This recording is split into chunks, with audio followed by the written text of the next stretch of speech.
Hey, what's up everybody? This is Jen and welcome to my beginner theory course. In this lesson, we're gonna talk about finding the notes on the sixth string and memorizing them. This is gonna be very, very helpful when we're finding roots, building chords, and learning how to play scales in different keys. You wanna know where your starting pitch is.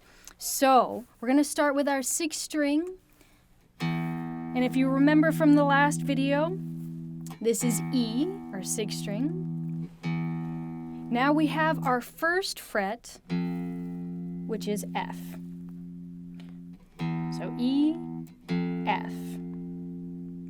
Then we're going to jump to our third fret, which is G.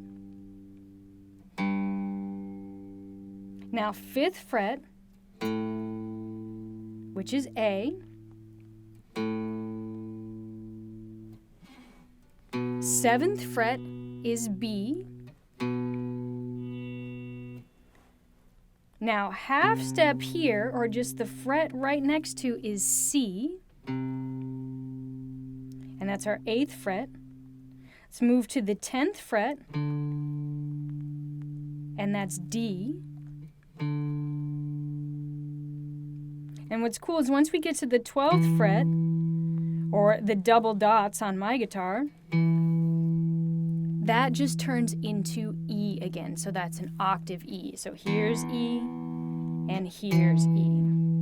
Then it just repeats itself. So 13 is F. Jump up to 15 is G, and so on and so forth. What I'd like you to focus on is frets 0 through 12. If you want to go up here past 12, some guitars can't go that much further up if you have an acoustic or a classical without a cutaway. So don't worry so much about this, and especially because you know it repeats. Then it's not as big of a deal as knowing frets 0 through 12. So now I gave you all the natural notes. And when I say natural notes, that means no sharps, no flats. But you can figure out if it's a sharp or a flat if you go to the natural note and then go up a half step or down a half step. So let me show you an example. So here we have our G, okay? So that's our 3rd fret on the 6th string G. If I go down this half step or 1 fret, that's a G flat. If I start here on G again, and if I go up a half step, that's a G sharp. So what I would encourage you to do to start with is write out the frets, write the natural notes, and then fill in if it's a sharp or flat in between the natural notes. But focus on the natural notes first, because then you have a reference point for where to go. If I say, okay, where is a C sharp? First, let me think, oh yeah, I've memorized that C is here on the 8th fret, so C sharp, oh, it's right there, half step up. So don't feel like you have to memorize every single thing right away. Start with the natural notes and then move to the sharps and flats. Now, a thing that might throw you off, but I think is kind of cool, is that notes can be called 2 different names. So let's go back to our G. And I said, hey, if you move it down a half step or a fret, that's G flat.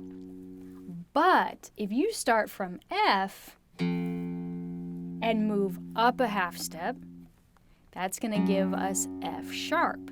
So you notice that this note on the 2nd fret of the 6th string has 2 different names. You can call it F sharp if you're moving up, or G flat if you're moving down. So just know that you can see, when you see diagrams, you might see both of them, it listed as a G sharp, or as an F sharp or a G flat, or you might just see it listed as an F sharp, or you might just see it listed as a G flat. None of it is wrong.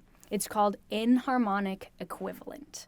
So just know, same thing here, G to G sharp is the same note as here's our A to A flat. So get used to that term and that idea, and harmonic equivalent, which just means two different names for the same pitch, basically.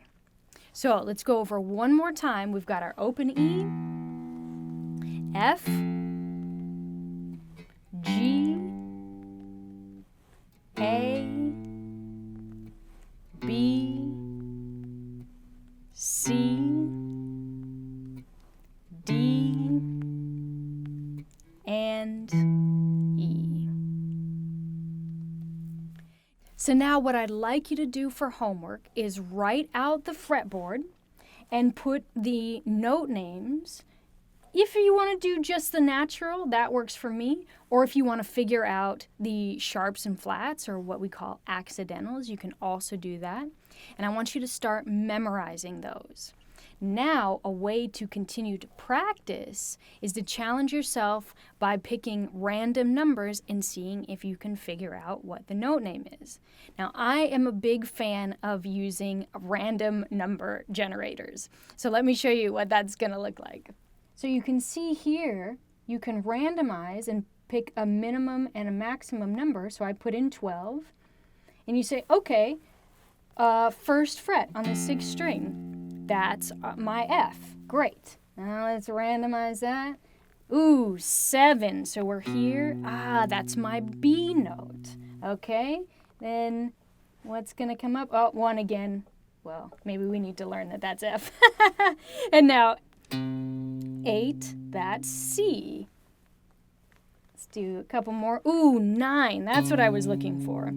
So we've got 9 here. Now remember, what do? We know 8 is C. And we know that 10 is D. So remember, if we go up from C a half step, that's going to give us C sharp. But if we go from D down, that's going to give us D flat. So number 9, or fret 9, is going to be C sharp or D flat, depending on the context. So I like the random number generator because it takes you out of your element, because it's really easy to just go to the ones that we know, or stay kind of right here, or not learn the notes in between. So it just kind of forces you to be tested, basically, as if I were there, or another teacher were there saying, well, what about this one? What about this one? So that's my recommendation. I really like the random number generator, but that's totally up to you. But I want you to memorize these notes and then practice them and challenge yourself each day. Just a couple minutes, 2-3 minutes on this to start to learn the roots on the 6th string. And that's really going to help. We're going to build the 5th string soon, and you're going to start to get a picture of how the guitar is organized. All right, that's it for this lesson. This is a Patreon supported video, so thank you to all my patrons who've been supporting these videos for such a long time. I wouldn't be able to do these theory courses if it wasn't for them. It's actually inspired by one of them. It's inspired by Chris. Chris, you know who you are. We've been talking a lot of theory, and he was the one that, inspired me to actually start putting this course together. So thank you, Chris, and thank you to all my other patrons. And if you're interested in finding out how to support these videos, please go to www.patreon.com/JenTrani, and you can see how you can support and how you can get rewarded for supporting as well. So we'll see you in the next video.